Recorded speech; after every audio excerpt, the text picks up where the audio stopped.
baru sekarang sepertinya berani menyebutkan nama-nama itu. Ya. Nama-nama yang diduga terlibat ya Bang, Ya. dalam pemasangan pagar laut ini. Kenapa Abang sampai bilang baru berani sekarang untuk menyebut nama-nama itu? Memangnya kondisi apa yang berbeda sekarang dibandingkan dulu Bang? Jadi sebelum dijadikan PSN itu Proyek strategis nasional. Sebelum PIK 2 dijadikan proyek strategis nasional, itu situasinya buat kami ya itu mencekam. Mencekamnya gimana? Karena di daerah pesisir Tangerang itu sering berkeliaran preman-preman, ormas-ormas yang mengintimidasi masyarakat. Ada beberapa kasus misalnya sawah-sawah yang dianggap ini masuk plotting, itu ditancapkan pelang-pelang. Oleh? Ya oleh kelompok-kelompok ormas-ormas ini. Nah, ketika kemudian pelangnya dicabut oleh pemilik lahan, artinya yang punya tanah, yang punya sawah, ya beberapa diantaranya harus dilaporkan ke polisian.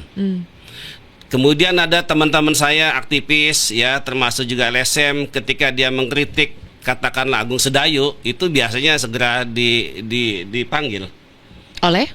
polisian. Apalagi kalau menyebut-nyebut nama Aguan, itu pasti langsung bisa ditangkap. Situasinya memang buat kami termasuk masyarakat yang terdampak itu tidak ada keberanian untuk mengungkap semua ini. Kenapa sekarang jadi berani? Peralihan kepemimpinan. Kepemimpinan maksudnya? Ya, Pusat? dari Jokowi ke Prabowo.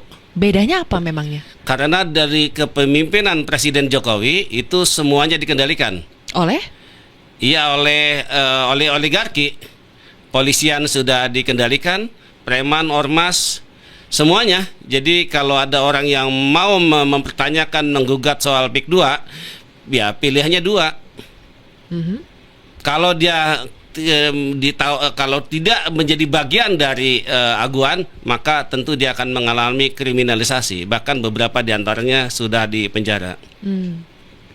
Dan ini sebetulnya Abang bicara begini karena melihat, mengalami sendiri, atau asumsi, analisa soal oligarki, karena ini sudah perubahan kepemimpinan, makanya sekarang menjadi lebih berani untuk mengungkap, untuk menyebut nama.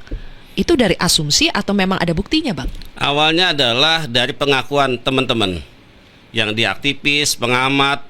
Ketika dia ngomong Agung Sedayu Group, dia ngomong soal Aguan, dia harus bolak-balik ke Polda. Walaupun hanya saksi statusnya, tapi kan melelahkan secara psikologis. Dan yang kedua, saya ngalami sendiri. Bayangkan saya hanya ngomong PIK 2 saja di podcast, itu saya harus mendapatkan intimidasi. Apa tuh? Ya datang orang yang tidak saya kenal, ada telepon yang aneh, bahkan terakhir ya saya disomasi oleh seseorang yang mengaku sebagai pengacara.